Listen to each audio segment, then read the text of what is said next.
Hello everyone, and this is Edmond Mindaros channel and here with another quick tutorial.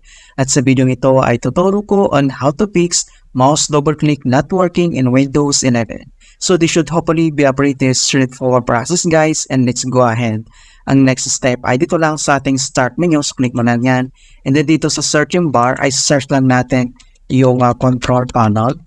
Alright, and then click mo yung open. So dito sa kanyang computer settings, so kailangan mo na click tong category and then select mo lang yung large icon para makita mo lahat ng settings. And then ang susunod ay kailangan mo lang select yung mouse, click mo lang yan. And then dito sa kanyang mouse properties, ang next step ay dito lang sa buttons ang pinakauna lang, and then dito lang sa gitna makita mo dito yung double click speed. So kailangan ang speed nito ay nasa gitna, so itrag lang natin itong arrow lagi sa gitna, alright? And then dito naman sa click lock ay dapat naka-uncheck sa dito. So hindi dapat ito naka-turn on. So kailangan naka-uncheck. Click mo lang yung apply. Click mo yung okay.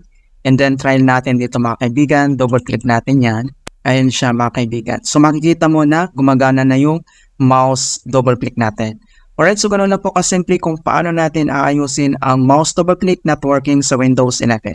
So please don't forget to like this video and subscribe to my channel for more helpful tutorials and tips. And if you have any questions or suggestions, please leave them in the comment below. Thank you guys and see you on my next tutorial.